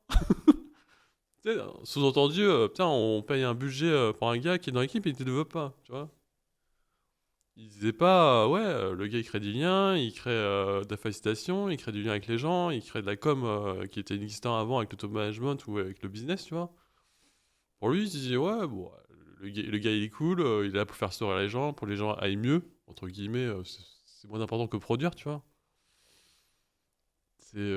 C'est compliqué, ouais, parce qu'il y a des gens, ouais, ils sont en mode, faut toujours produire plus et être productif. C'est quoi le truc à la sortie, tu vois? Qu'est-ce que je gagne, tu vois? Alors que, bah, il y a l'humain, en fait, comme tu disais au départ, tu vois.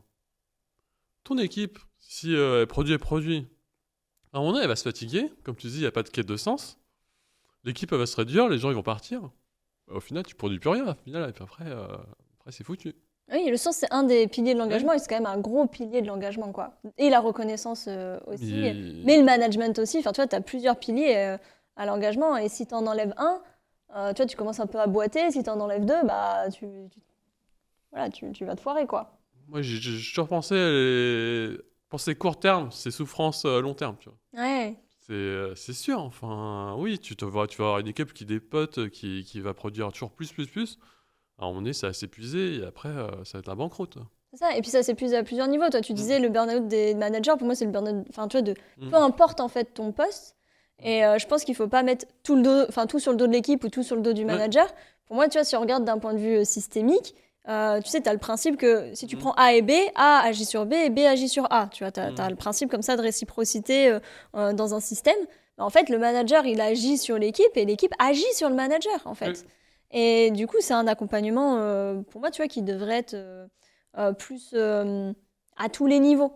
C'est ça. Tu vois, si tu accompagnes qu'à un endroit, je suis pas sûre que tu vois, ça réagisse. Et pareil, quand on parle d'identité et de travail, et c'est pour ça que je te disais, c'est autant au niveau de la société que de l'individuel. Parce que si toi, tu veux te défaire de cette image, mais que Ouais. depuis enfant et que de partout, on te répète des messages Ouais. contradictoires, c'est difficile de t'en séparer.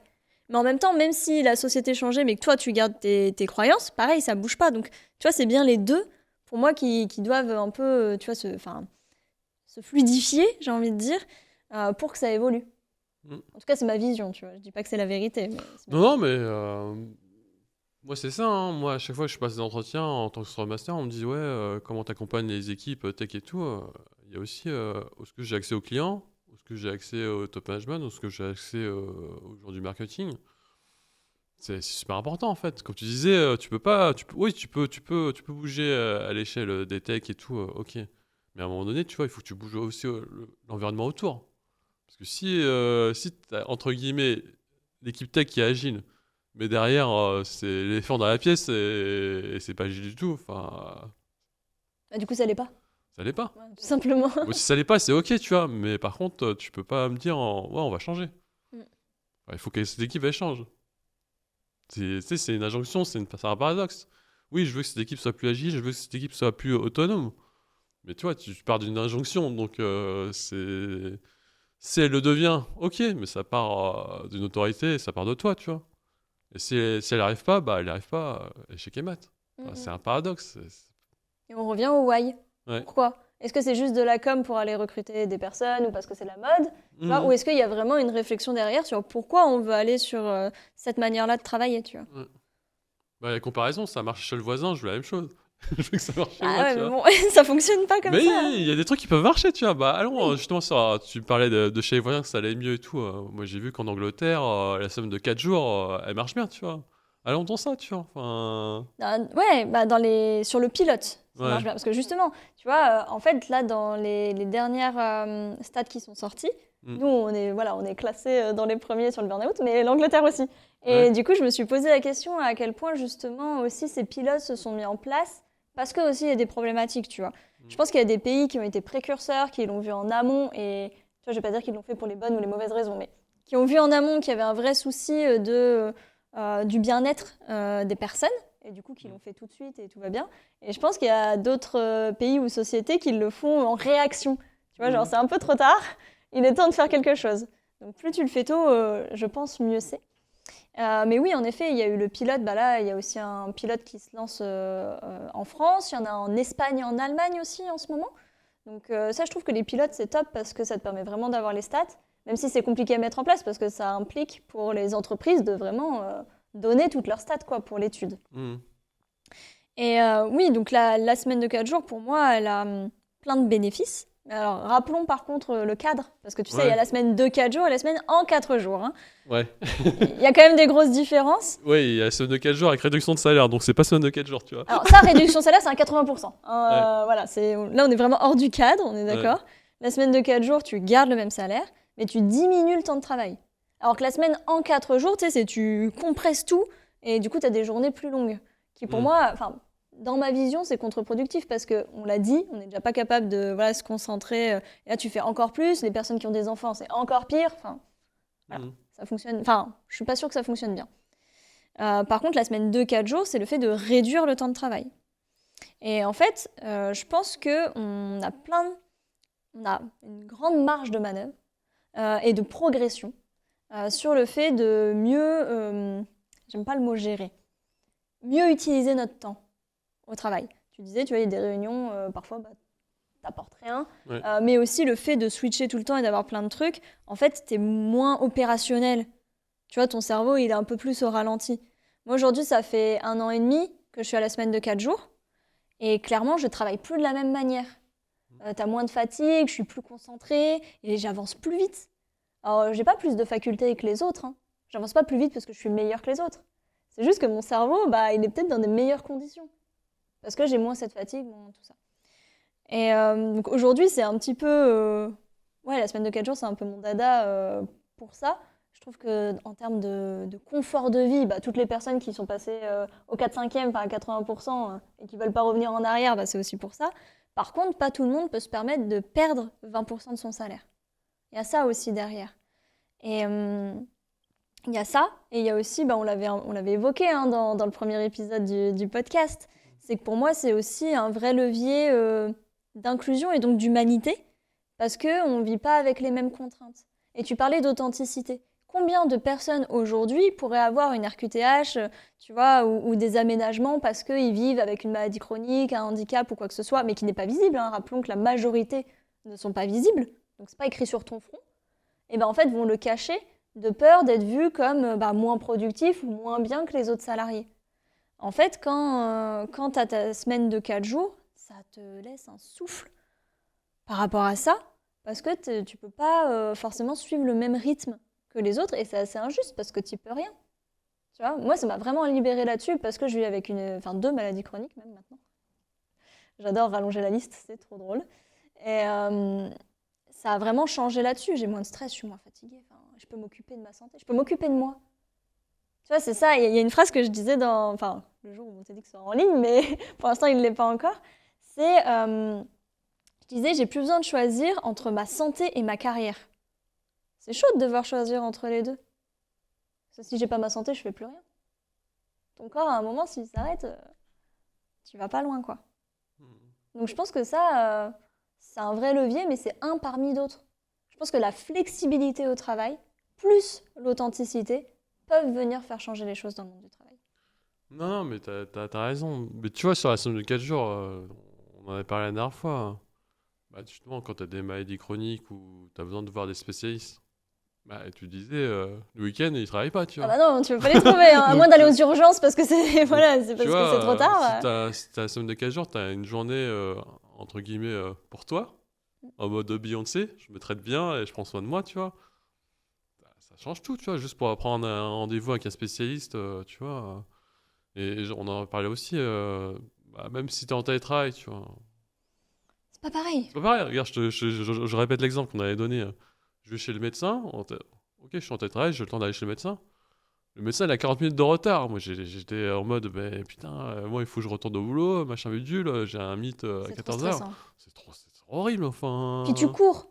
Ouais, Tu cours à l'aller, tu cours au Ouais, c'est ça. retour, C'est ça. tu dis bon bah faut que je rattrape mes ça. horaires. En plus parfois tu culpabilises, enfin pas tout le monde Mhm. arrive, hein. Moi ça me culpabilise de fou. Bah oui, ça fait charge mentale, en fait. Ouais, moi j'arrive pas à me dire ah je devrais être au travail Ouais, et c'est j'y ça. suis pas. Ouais. Et quand le médecin est en retard, c'est pire, tu vois, c'est même pas ta faute. Enfin, c'est pas ta faute, c'est pas que Ouais, tu tu sois vois les coupable. minutes et tout. Mais tu vois, c'est atroce, enfin. Ouais, non, mais le 4 jours, ouais, moi j'y crois à ce modèle-là, tu vois. Après, il y a des lois, il faut le construire avec les salariés, tu vois. Si t'as je sais pas, t'as des boîtes ou, je sais pas, des commerciales et tout, ou des gens qui sont au support, il faut t'aménager, il faut réfléchir, tu vois. Mais pour moi ça se co-crée. Ouais. Je suis tout à fait d'accord avec toi. Quand j'accompagne sur ce sujet-là, il y a vraiment le fait de prendre en considération le secteur de l'entreprise, les métiers et comment on co-crée ensemble. Encore une fois, c'est du changement. Donc moi je suis adepte de la co-création quand il y a du changement. C'est beaucoup mieux pour les personnes plutôt que de leur dire maintenant tu vas faire ça. C'est horrible. Qui a envie que... Alors il y a des personnes qui sont très à l'aise avec ça, voire ça les arrange parce qu'elles n'ont pas envie de prendre de décision, en effet.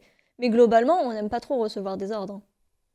On aime quand même bien avoir notre libre arbitre, tu vois, Ouais. globalement. Mm. Donc il y a ça, et après c'est pas... Alors oui, il y a un vrai aspect sur la santé. Les études montrent d'ailleurs qu'il y a un meilleur sommeil, qu'il y a moins d'arrêts maladie, hein. Sur l'étude du Boston College, donc au Royaume-Uni, c'était moins 65% d'arrêts maladie en 6 mois. Donc tu vois, c'est énorme, parce que ta santé va mieux, ok, mais il n'y a pas que ça. Il y a justement quelle place tu laisses à d'autres activités. Moi, je m'en sers typiquement, justement, pour faire des shootings. Bon, aujourd'hui, c'est mon jour off aujourd'hui, hein. Donc voilà, tu vois, regarde, je peux être avec toi, je peux être là à Paris, repartir à Lyon tout à l'heure, aller J'ai faire pris un un shooting. RTT. Et ben non, moi, tu vois, c'est mon jour off, j'ai pas eu besoin. Ouais. Donc ça, j'en ai profité pour monter mon podcast. Tu vois, je suis pas sûre que j'aurais pu tenir le rythme. Sinon, pareil, le TEDx, c'est un boulot monstre. J'aurais pas pu l'ajouter en plus de tout ce que je fais déjà. Tu vois, et comme tu dis, toi, t'as posé un jour pour être là aujourd'hui. Donc c'est que ce n'est pas forcément faisable si tu devais tout combiner. Parce qu'il y a sûrement d'autres aspects dans ta vie. Ouais, ouais. Non, c'est important de prendre du temps pour ça, parce que au final, le grand malheur de ce siècle, c'est on se prend pas assez de temps pour nous-mêmes, en fait, tu vois. Ah ouais, c'est Parce dur. qu'on se laisse emporter par les décisions ou par la vie, et c'est compliqué. Le fait d'avoir un jour, entre guillemets, off dans la semaine, moi j'y crois, hein, à la semaine de 4 jours, tu vois. Mais la vraie semaine de 4 jours, tu vois. Oui, oui, celle où on diminue. Après, temps de travail. on en revient à ce que tu disais au départ, tu vois. Que ce soit les dirigeants, les RH ou les managers, tu vois, quand ils lancent ce truc-là, il faut qu'ils montrent l'exemple aussi, tu vois. Il y a ça Parce et... que si tu dis semaine de 4 jours, bon, en fait, les projets, il faut les faire pareil qu'en 5 jours, mais en 4 jours, tu vois, ça rime à rien, tu vois. Enfin, ça marchera pas, tu vois. Enfin... Ah oui, non, mais ça, on est d'accord. Il y a ça, et puis on revient même à la notion d'identité. Il y a des personnes qui se disent, mais je vais faire quoi? Ouais. Et en conférence, hein, j'ai eu ces questions-là. Mon travail, c'est ma passion. Je vais faire quoi ce jour-là? Donc il y a aussi voilà, la place qu'on veut donner au travail. Et je pense qu'il y a une question autour du faire et du être. Tu vois, on est très valorisé aujourd'hui dans le faire. Plus on fait des choses, plus on produit des choses, plus on nous aime, si on peut dire ça entre guillemets. Mais même enfant, tu vois. Et le être, quand juste tu es, c'est beaucoup moins valorisé. On disait, quand tu vas danser 1 heure, t'as rien produit. Ou même juste, tu lis ton livre tranquille, tu vas écouter de la musique, tu vas discuter avec tes potes. Tu vois, quand t'es juste dans le être et pas en train de faire tout le temps. C'est marrant ce que tu me dis là, ça me résonne dans un truc en fait. C'est les meilleurs moments, tu vois, là j'ai un podcast, je suis sur LinkedIn, j'écris, j'aime bien écrire et tout. Les meilleurs moments où je sens que je suis créatif, c'est les moments où je m'ennuie en fait. Tu vois? Et tu laisses de la place au cerveau. Ouais, je laisse la place au cerveau. C'est quand, quand je vais marcher, je laisse le téléphone en off, tu vois, je réponds pas aux messages, je réponds pas aux emails pour pas me relancer. Toutes les 30 minutes. Mais ouais, c'est ça en fait. On a besoin dans l'ennui en fait. Tu vois, là, j'étais dans le métro, mais même toi tu me disais, je vais réviser mes fiches et tout. Non, à un moment donné, il faut déconnecter, tu vois. Enfin... Simple, j'avais plus de réseau après. Ouais, mais ouais, en fait, quand tu t'ennuies, que t'as des gens, t'as déjà du temps ou à rien faire, ton cerveau il se recharge en fait. ta créativité elle se recharge parce que moi, quand tu disais, il y a des gens, ils sont dans la quête de soi, être et tout, et c'est ok d'avoir des moments où pour se poser ce genre de questions, tu vois. Ouais, ou juste ralentir. Ouais, C'est super dur ralentir. ah, c'est super dur. C'est tellement dur qu'il y a des coachs uniquement sur ce thème-là, hein, Mhm. tu vois. Genre ça a créé des métiers. Ouais, Genre, ouais. c'est pas ralentir. Et j'ai vu, alors j'ai plus du tout le nom de l'étude par contre, parce que je l'ai vu passer, où ils ont fait des tests, alors avec plutôt, je crois que c'était des jeunes, c'était entre 15 et 25 ans, truc du genre, où ils les ont fait juste s'asseoir dans une pièce, il y avait 5 minutes et 10 minutes, Ouais. à rien faire. Mm. Et comment ils se sont sentis et tout. Il y a des gens qui n'ont pas réussi. Il y a des personnes qui n'ont pas réussi. C'est qu'aujourd'hui, faisons le test, tu vois, enfin, de se dire, bah, je vais rester 10 minutes ou 15 minutes. C'est rien, 15 minutes. Hein. Mais c'est immense quand Bah, t'es tout le temps dans le faire. Et là, d'un coup, tu te poses, il n'y a rien. Tu sais, t'es pas en train de te distraire en regardant une vidéo, en lisant un là, à mon article. avis, le premier réflexe, c'est Ouais, il est où mon téléphone, tu vois. Voilà. Et les gens, ils sont perdus. Voilà. Ouais. On n'arrive plus, Mm. on sait pas. Juste là, à se dire, bah, il se passe quoi dans le corps juste, je ralentis, je respire, je suis bien. Je me détends, bah non, les gens, ça les stresse. C'est ce qu'ils avaient montré dans l'étude. Les gens, ils étaient stressés d'avoir attendu 10 minutes, quoi. Mhm. Avec rien. Non, je pense que c'est important d'avoir le temps de déconnexion et bah, si la semaine de 4 jours, ça peut donner ça, tu vois.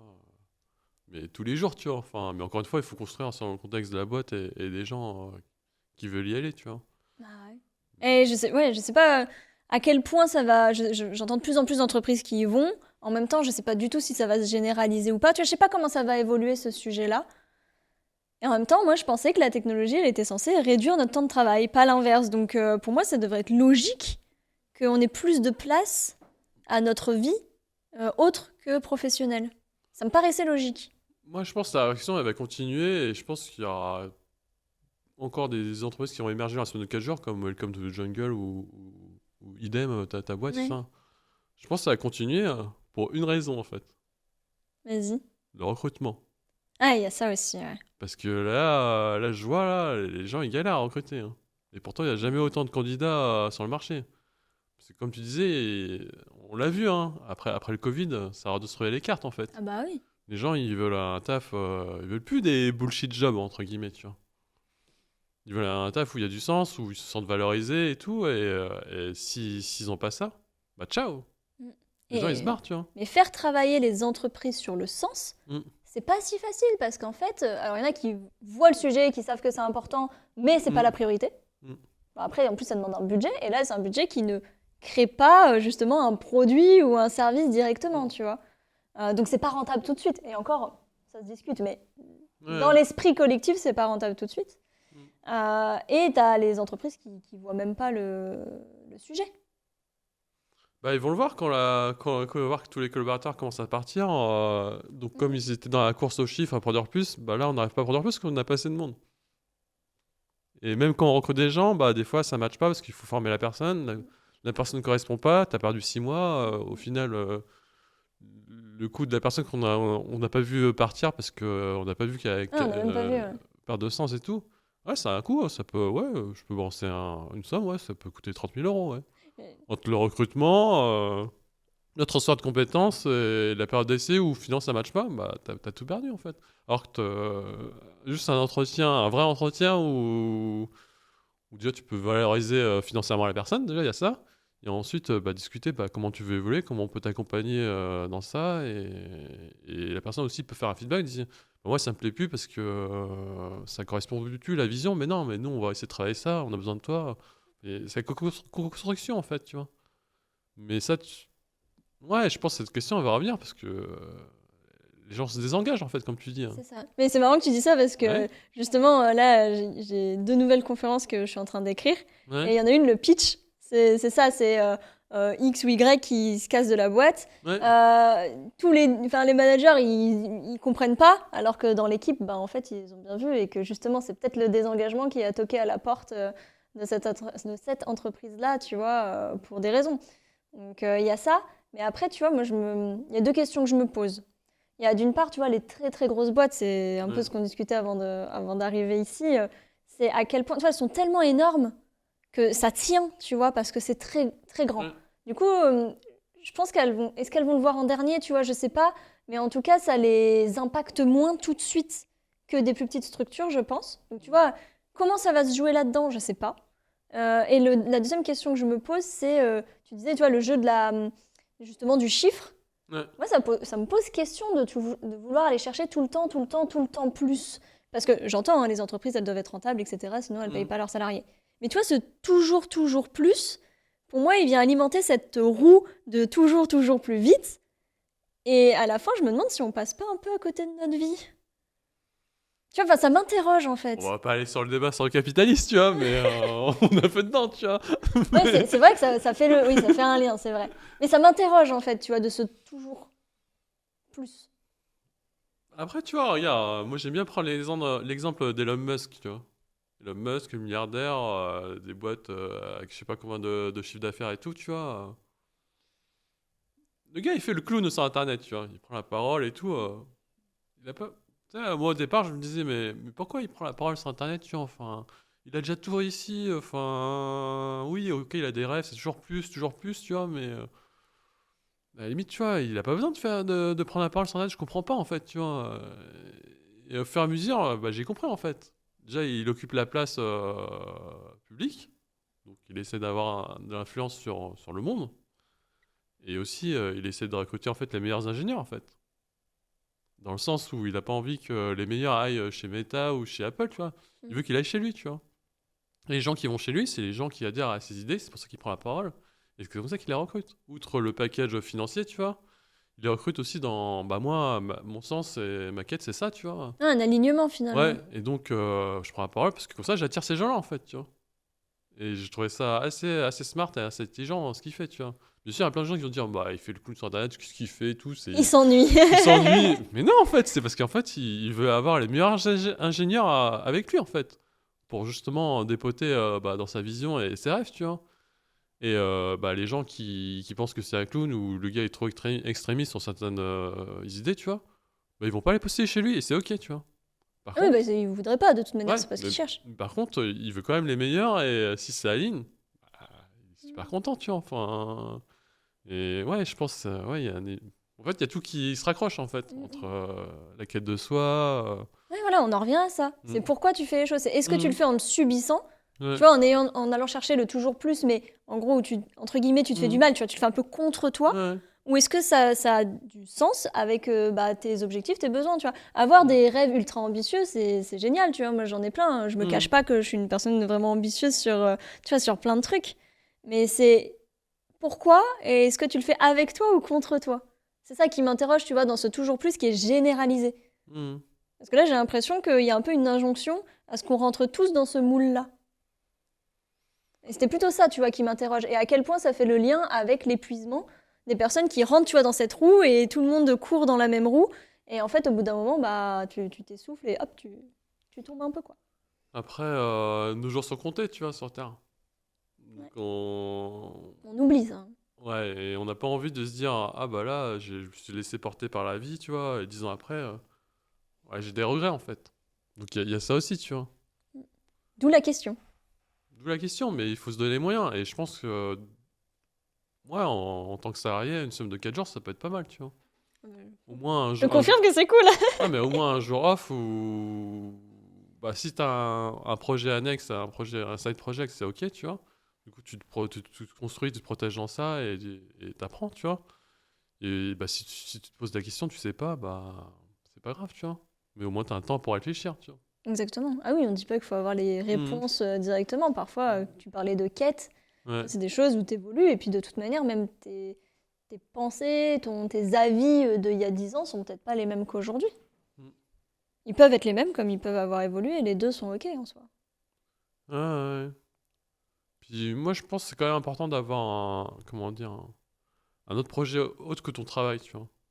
Ça peut être bosser dans une association ou ça peut être aussi une autre entreprise que tu crées toi-même parce que tu as d'autres projets, tu vois. C'est important parce qu'on en revient encore dans la question de recrutement, tu vois. Quand, quand par exemple, tu prends l'exemple d'une grosse boîte, tu vois ce qui se passe en ce moment, tu vois. Tu vois, tu vois ces boîtes, ils ont un gros chiffre d'affaires, ils étalent ça chaque année, leur bilan finance. Et à côté, tu vois, il y a des coupes et il y a des gens qui sont virés. Alors qu'ils ont, tu vois, ils ont très bien les reins solides pour regarder tout le monde, tu vois. Bah, toi, quand t'es dans ces boîtes-là, t'es démuni, tu vois. Et si t'as construit un projet annexe à côté, où tu peux avoir peut-être aussi une sorte de revenu annexe, tu vois, bah, t'es plus serein, tu vois, dans la vie et t'es pas dépendant que de ton salaire fixe aussi, tu vois. T'as aussi ton autre projet.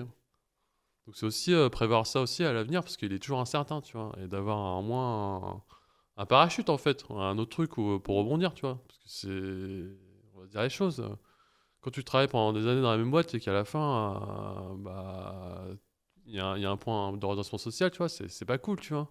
C'est pas cool et quand t'as pas pris le temps de construire l'après ou avoir une autre perspective, ouais, la charge mentale, laisse tomber, tu vois. Et Ah bah là. bah, c'est échec et mat, tu vois. Donc, et ça, tu vois, les jeunes, tu vois, maintenant, je pense qu'ils le comprennent, ça, tu vois. C'est pour ça qu'ils restent plus longtemps dans les boîtes aussi longtemps, tu vois. Moi, je suis parti de 10 ans, hein, je suis resté 10 ans dans la boîte. Je pense que les gens de la nouvelle génération, enfin, ça extra plus, ça, tu vois. Enfin, Ouais, je sais pas comment. Tu sais, il y a tellement. Enfin, quand t'es dans un moment incertain comme ça, tu vois, ça peut ouais. basculer de plein de manières différentes. Donc là, aujourd'hui, oui, on voit quand même que les personnes, justement, vont chercher le sens, vont chercher Mm, l'alignement, en tout cas sur les nouvelles générations, donc vont mm, bouger si ça ne leur convient pas. mm, Peut-être moins que ce qu'on voyait comme mouvement avant, parce que mm. ça fait peur hein, de changer de boîte. Tu sais ce que tu perds, tu sais pas ce que tu gagnes, voilà. Ouais, mais j'ai Même l'impression se que ça, la lancer, nouvelle hein. génération, ils ont moins peur de Voilà, ça, tu mais c'est vois. ça, tu vois, Ouais. donc il y a ça qui change. Après, comment ça va évoluer? Tu vois, si pour des personnes, ils trouvent vraiment le bon alignement, le truc Mm. qui a du sens, etc., et que ça leur parle et que ça évolue assez, tu vois, c'est pas antinomique non plus, tu vois. C'est Tu vois, vrai, je c'est sais vrai. pas comment ça va. En fait, ça va dépendre aussi de comment les boîtes vont bouger. Ouais. Aujourd'hui, comme elles sont, en effet. Mais si Mm. elles évoluent, tu vois, on sait pas. Enfin, pour moi, il y a plein de trucs incertains sur ce que ça va donner. Moi, je pense qu'il y aura de plus en plus de freelance dans ces grosses boîtes, tu vois. Il y en a déjà, tu vois, mais je pense que ça va continuer. Là, il y en a de plus en plus, je crois, je connais pas les stats, hein, mais il me Ouais. semble que là, chaque année, ça augmente en tout cas. Parce que tu disais la quête de soi et tout, je pense que les gens, au final, là, on parlait d'argent et tout, au final, ce qu'ils veulent, c'est être libre, Mm. tu Ouais, vois. liberté et sécurité. Tu vois, tu évoquais avoir la Exactement. sécurité à côté. Mm. À voir, à voir. Moi, j'aime bien prendre l'exemple du célèbre Justin Welch, qui est le numéro un sur LinkedIn aux États-Unis. Et donc, lui, il a un business où il est solopreneur, il est tout seul, tu vois. Et lui, ce qui s'est passé, c'est qu'avant, il était dans les grosses boîtes Salesforce. Donc, Ok. il avait un super salaire, un super.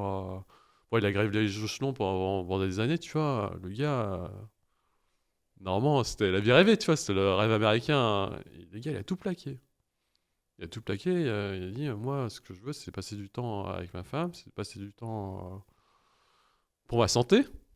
Et je peux plus, tu vois. Enfin, à chaque fois que je gravissais les échelons, tu vois, j'avais encore moins de temps pour moi, tu vois. Il y Ah avait ouais? encore plus de pression. Oui, j'avais plus d'argent, encore plus d'argent, mais je voulais plus de ça. C'est tes enfants qui vont s'en servir et pas toi. Bah, en plus, il voulait pas d'enfant, tu vois. Ah zut, Donc, tu vois, perdu.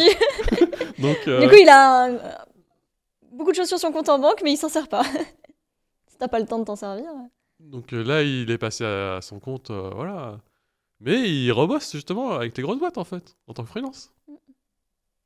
Il a peut-être aménagé son temps et tout, mais il rebosse avec eux, tu vois, il a pas fermé la porte. Mais par contre, lui, il est plus dans le cadre salarié, tu vois. Mais voilà, après, c'est pas question de salarié ou de freelance, il veut juste être libre, en fait. Tu vois. Ouais. Ouais, la notion de liberté, c'est un vrai sujet aussi, hein. Et moi, je vois de plus en plus, je pense que les jeunes, je pense qu'ils ont de moins en moins de croyances limitantes pour toujours passer à leur compte ou moins tester, tu vois. On le voit, hein, de toute façon, la situation, Mister Beast, enfin, tous ces nouveaux héros de nos générations, ils le voient direct, tu vois. Enfin, à voir, à voir, à voir. Mais c'est vrai que prendre la parole, ouais, je vois de plus en plus de gens prendre la parole, alors que c'est des introvertis, tu vois. Bah, allons dans ça pour finir un podcast, tu vois. Alban, parce que toi, ouais, enfin, je pense que t'es introverti, tu vois. Et je te vois partout, en fait. Je te vois partout, je te vois dans les keynotes, bah, je te vois dans les AG le Tour et tout. Enfin, s'est passé en fait? Qu'est-ce qui s'est passé? En plus, c'est marrant que tu dises ça parce Ouais. que, alors, bon, anecdote sur les trucs MBTI. Avant, j'étais introvertie et maintenant, je suis passée extravertie. C'est vrai? Ouais, mais en fait, c'est parce que je suis pas sûre que je sois si introvertie que ça, en Ok. vrai. Je sais pas. Tu vois, mais visiblement, d'une année à l'autre, tu vois, je suis un peu au milieu en fait. Donc, je suis un peu entre les deux, donc c'est rigolo. Et qu'est-ce qui s'est passé? Mais attends, avant que je te redonne la parole, moi j'adore ce que tu dis là en fait, parce qu'on n'est pas dans une case en fait. On peut évoluer et pas être dans une case, tu vois. Donc je pense qu'au départ, prendre la parole devant 300 personnes qui notent, je pense qu'au départ ça a dû stresser et être même mal à l'aise. Mais là tu as continué en fait. Donc pourquoi t'as voulu faire ça en fait? Pourquoi tu t'es lancé dans ça? Pourquoi j'ai voulu faire ça? En fait, ça démarre aussi d'Agile Grenoble. Ouais, C'est pour ça que j'ai un gros truc, j'ai un historique avec Agile Grenoble, tu vois. ouais. Moi, mon rêve, ce serait un jour, peut-être, enfin, j'aimerais bien. Enfin, mon objectif, j'aimerais bien un jour pouvoir être sélectionnée en keynote d'Agile Grenoble. Ce serait vraiment un rêve, tu vois. Bah là Et c'est lancé là. Hein. on verra. Je saurai la semaine prochaine, mais Ok. tu me coupes si je l'ai pas. Non, ce sera pour 2025. C'est noté. Et du coup, en fait, c'est justement au premier Agile Grenoble où j'ai rencontré mon mentor, etc. Ouais. Tu vois. En fait, il s'est passé plein de trucs à cet Agile Grenoble-là il y a déjà Mhm. quelques années. Et j'étais allée à une conférence justement sur le design sprint. Ouais. Et je sais pas, ça m'a marqué. Tu vois, c'est des petits tilts à chaque fois. Et j'ai des trucs comme ça où je me dis, ah tiens, il y a ça. Et je me fais confiance et je m'y accroche. Et voilà. Et du coup, je me suis rendu compte de plusieurs choses. C'est que déjà, il y a un truc qui tiltait. Mhm. Il y a un truc aussi en termes de... comme je te disais, j'étais jeune, bon, je suis toujours jeune, mais voilà, j'étais encore plus jeune, je suis toute petite, toute fine, je suis une femme, j'ai pas une voix ultra, voilà. Je me suis dit, c'est aussi une manière d'asseoir ma légitimité, tu vois. Enfin, au lieu de me faire écraser tout de suite, j'ai au moins une petite rempart. Il y a ça, et il y a aussi le fait que j'aime partager, et j'aime aussi apprendre. Donc voilà, j'ai voulu me lancer là-dedans, je le sentais. Et au début, j'ai pas été prise. Hein. J'ai mis plusieurs années avant d'être prise. Les premiers Agile Tours qui m'ont fait confiance, c'est Agile Bordeaux et Agile Toulouse. Agile Bordeaux, ça a été ma première conf. Et après, petit à petit, voilà, ça a un peu plus matché. Enfin, voilà, mes sujets ont été plus pris. Et puis, plus tu as un nom un peu reconnu, puis quand ils t'ont déjà vu sur scène, tu vois, c'est plus facile. Et donc, voilà, ça a augmenté. Mais surtout, j'ai donné ma première keynote, du coup, en septembre de l'année dernière.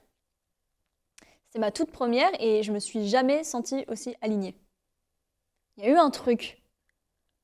Et j'ai fait waouh. Tu vois, il y a eu un truc. Et après, donc, il y a eu le TEDx et puis j'ai pu donner aussi une conf à Devox. Il y avait quand même quasiment 1000 personnes dans la pièce. Là, c'est un autre level, tu vois. Mhm. Et j'étais trop bien.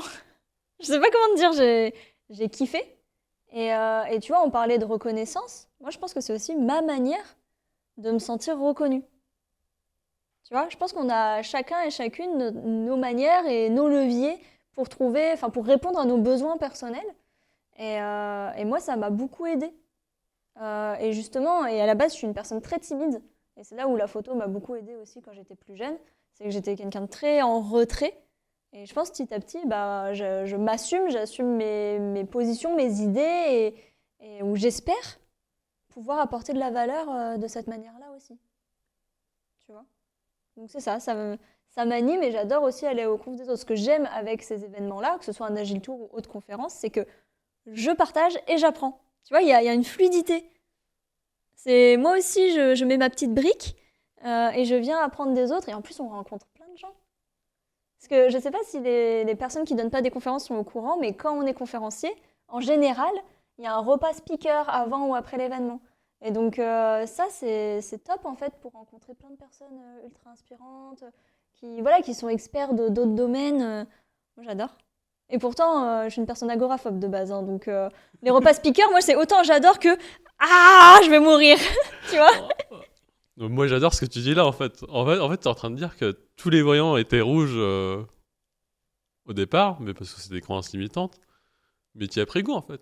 Ah, mais surtout, moi, à la base, plus jeune, je faisais des crises de panique. Ouais. Imagine, t'es devant 1000 personnes, c'est filmé le truc, tu te fais une crise de panique au milieu, yes. Donc, tu vois, les scénarios catastrophes, j'en ai dans ma tête. Mhm. Et au pire, tu vois, maintenant, c'est une psy que je suis, que je trouve top, qui parlait, tu sais, de toutes les pensées intrusives, tous les trucs qui te font peur, où t'as le et si il se passe ça, et si. Et elle disait, essayez de le remplacer par même si. Et du coup, moi, je fais ça. Bah, je me dis, bah, même si il se passe ça. Tu vois, le premier TEDx que j'ai donné, le son a sauté pendant ma présentation. On a dû évacuer la salle, s'il te plaît.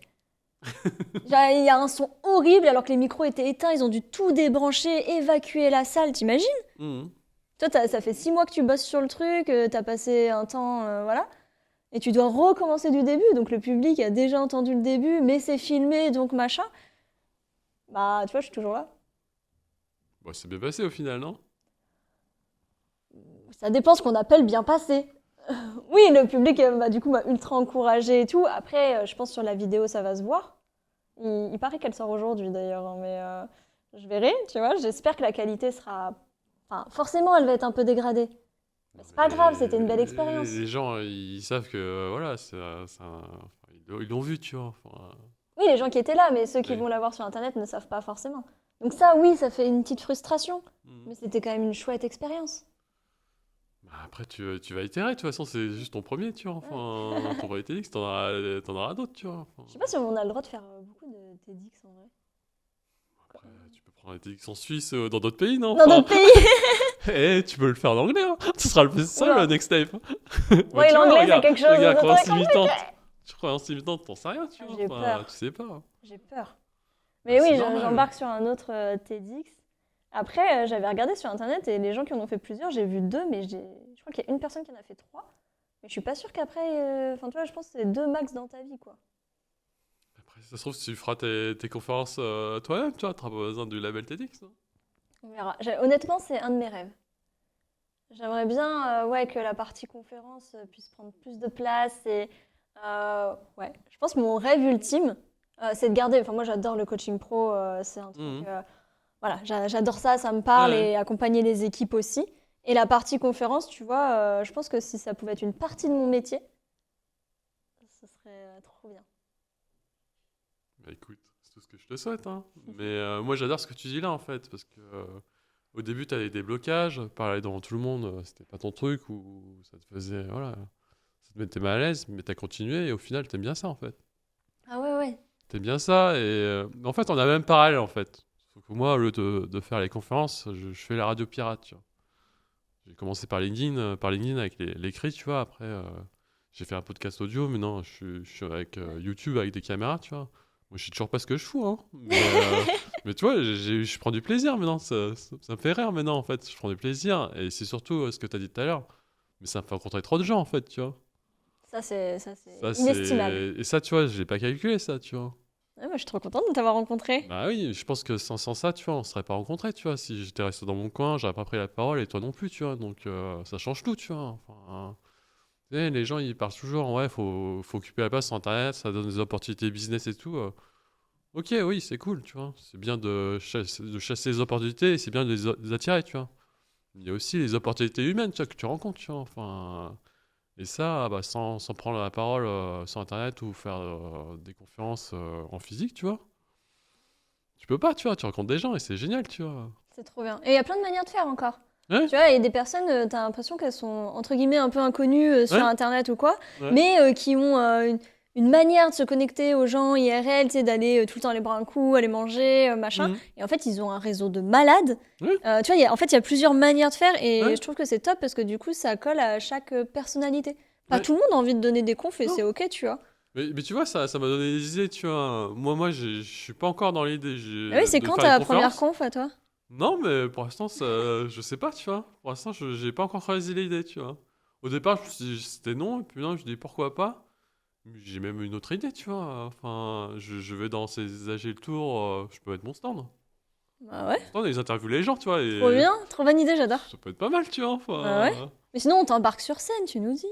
je sais pas, mais dans tout cas, moi, je suis encore dans le podcast, tu vois. Je me dis, il y a Tu trop fais de ton gens. podcast sur scène. Je sais pas, tu vois, en tout cas, je peux démarrer petit, tu vois, j'ai mon stand et j'interviewe les gens, je sais pas, je peux faire un micro-trottoir, entre guillemets, ou d'inviter des gens comme toi, tu vois. Là, je suis encore dans ma zone de confort, toi. J'invite que des gens à qui je sens bien et tout. Mais à un moment donné, toi, il va falloir commencer à inviter des gens que je connais moins, tu vois. Et c'est OK, tu vois. Mm. Donc, pourquoi pas, ouais, je sais pas. En plus, ça se fait, hein, les podcasts sur scène aussi. Hein. Après, même avec sa magie d'Internet, tout peut se faire maintenant. Ah bah là, ça va tellement grandir. Mm. Mais ouais, non, moi j'adore ce que tu fais, franchement, continue. Et si tu peux créer ton propre média, c'est encore mieux, tu vois. Et inversement, hein, franchement, Ouais. moi je suis ce que tu fais, et je trouve ça trop top. Et en plus, je vois que tu as maintenant, tu toute une synergie autour de toi. Là, j'ai vu le post pour ton anniversaire et quand on voit Mm. tous les commentaires. Et c'est marrant parce que du coup, moi je vois des gens qui se regroupent, je fais «Ah, c'est son pote aussi et tout, je savais pas, tu vois». Et c'est trop bien.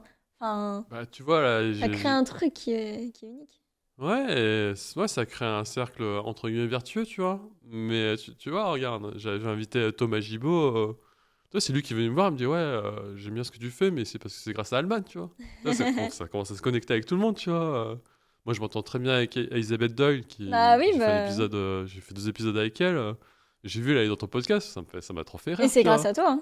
Bah, je sais pas si c'est grâce à moi, mais en tout cas, ça me fait trop plaisir, tu vois. Enfin, C'est grâce à toi et à la respiration où j'étais venue, tu sais, tu m'avais fait venir ah ouais, à avec la Sarah session. Saidi, Avec ouais. Sarah, ouais. Mm. Bah c'est là, Non, on était juste mais à la même session. Hein. moi, je trouve ça génial, tu vois, les gens ils se connectent entre eux. Et comment on mettait Scrum Master? Tu sais, je fais la liaison avec les gens, après les gens ils font leur vie, tu vois, et c'est cool, tu vois. Ils se partagent, mais moi, je trouve ça génial, tu vois. Mais le secret, en fait, c'est quoi? C'est que moi, au départ, je bafouillais, je suis toujours pas au top, tu vois, là, je suis toujours pas à l'aise. Tu vois, là, c'est la première fois qu'on fait avec des fauteuils, des fauteuils, je suis toujours avec des chaises, tu vois. Je sais pas si je suis bien assis, En mais vrai, c'est on est pas bien grave, tu vois. confort par contre. Ouais, on est bien confort, mais c'est pas grave, tu vois, je ferai d'autres épisodes et je vais progresser. C'est vrai, c'est juste pas abandonner et de continuer, en fait. Mm. Et j'espère que tu vas continuer les TEDx. Et d'ailleurs, c'est quoi là, les prochains thèmes? On en as un peu parlé, mais...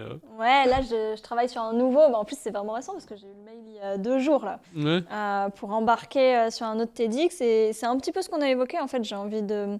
Je vais creuser là, il faut que je fasse toutes tu sais, mes études. Je suis une Ouais. scientifique de base, donc je m'appuie sur des études, etc.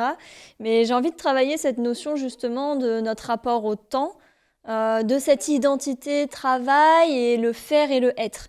Tu vois, Mhm. j'ai envie et de l'authenticité. Après, ça, c'était déjà dans mon premier TEDx, donc je veux quand même pas que ce soit une redite. Mhm. Mais je sais pas, je sens qu'il y a un truc, mais parce que ça me parle aussi, hein, parce que moi-même, je me pose ces questions. Mais j'ai envie d'aller creuser dedans parce que j'ai l'impression qu'il y a un sujet et qui touche beaucoup de monde. Donc j'ai envie d'aller creuser ce truc de qui on est, comment on gère notre temps, est-ce qu'on passe à côté de notre vie ou pas potentiellement, parce que quand on voit les regrets, tu sais, il y a un livre avec les grands regrets Ouais. des personnes, où il y a quand même cette histoire de bah, soit j'ai pas vu mes enfants grandir, ou j'ai bossé toute ma vie, et en fait j'ai pas kiffé à côté. Mhm. Il y a quand même beaucoup ce truc-là où j'ai laissé Ouais. des amis partir parce que j'ai pas entretenu les relations. Bah, dans ce temps qui va de plus en plus vite, enfin en tout cas en termes de ressenti, comment on ralentit, comment on se retrouve nous. C'est ça que j'ai envie de creuser, tu vois. Je sais pas encore quelle forme vraiment ça va prendre. Et ça va être aussi dans un format de keynote, Bon, fin octobre. franchement, en te connaissant, je me fais pas trop de soucis, hein. Ça, c'est d'une obsession. Enfin, t'es un peu comme moi, tu vois. Quand t'as un truc en tête, ça devient une obsession. Et là, c'est sûr, tu J'ai vas envie trouver le d'aller truc. creuser ça, ouais. Ouais, tu vas aller creuser. Je sais pas encore voilà, comment ça va bien se matérialiser, mais voilà, là, t'as le brut, et puis on va voir ce que ça crée vraiment. Mais bon, il y a des coachs derrière, c'est ça qui est génial avec le TEDx. C'est qu'on est coaché, autant... C'est vrai? voilà. Ouais. Ouais, t'es coaché sur ton choix de sujet, sur l'écriture, parce que c'est de la coécriture en général en TEDx. Ok, je savais pas. Ouais, c'est vraiment un cadre, c'est ultra cadré. Mhm. C'est là pour le coup, si t'aimes la liberté, c'est pour ça qu'il y a des gens qui aiment pas forcément faire Mhm. un TEDx. C'est très très cadré. Et après, t'as vraiment le coaching d'art oratoire, etc., qui est génial en fait. Ça te sert après de partout. Mhm. Moi, si j'ai été aussi à l'aise, je pense, sur scène, tu vois, pour des Vox, devant 1000 personnes, c'est parce que la veille, je donnais mon TEDx. Donc Ouais. j'avais eu tout le truc du coaching, tu vois. Et les gens étaient même, voilà, étaient étonnés. Et même sur le début, où en fait, je parlais, j'étais ultra calme, ultra posée. Il y a même des gens pour qui c'était un peu lent au tout début, mais parce que j'étais encore en mode TEDx, tu vois. Mhm. Donc vraiment, tu poses ta voix, tu vois, t'as tout l'art oratoire avec. Et c'est ultra intéressant. Voilà. Moi, j'ai vraiment envie d'évoluer sur ce sujet-là aussi pour, bah, tu vois, dans mon rêve de pouvoir vraiment donner des confs, l'art oratoire, c'est central. Hein. Voilà, j'ai envie de bosser là-dessus, d'évoluer là-dessus, puis on verra. Bah écoute, on verra tout ça, hein. De toute façon, moi je te souhaite que le meilleur sur ça, hein. Tiens, on voit que tu kiffes et que ça t'anime, tu vois. Enfin, creuse et go, hein. Ouais, j'y vais. Et puis là, Et là, ce qui est marrant, pour clôturer, tu vois, c'est qu'on Ouais. m'a proposé une keynote de clôture, Ouais. mais pour parler de l'astrophysique. Ok. Tu vois, Retour, du parcours. Ouais, vraiment, pas boulot, quoi. Enfin, ouais. tout est relatif, parce que du coup, c'était quand même un travail. Mais sortir du domaine vraiment de la conférence et d'embarquer les gens dans une histoire, de les faire rêver un peu. Et moi, je trouve ça trop cool de pouvoir aussi faire du lien avec ce que je faisais avant, parce que ça a quand même été une passion quand même de mes 13 ans à mes 25-26 ans, où j'étais vraiment dedans. Donc, c'est une grosse partie de ma vie. Et je trouve que faire ces liens entre plein de parties de soi, un peu comme un puzzle, Ouais. bah, c'est joli. Tu vois, je trouve que ça rend les gens plein de couleurs, plein de différences, et c'est trop cool. Bah écoute, je te souhaite que le meilleur, hein. Et bah pareil, là tu vas décoller et tout de partout, je te vois, donc ça va être ouf. J'espère qu'on pourra encore te parler à la fin. Mais on fera un troisième épisode, Alban, de toute façon, hein. T'as raison, on va faire une série. On peut faire une série, hein. Enfin, tout est ouvert, hein. Trop bien.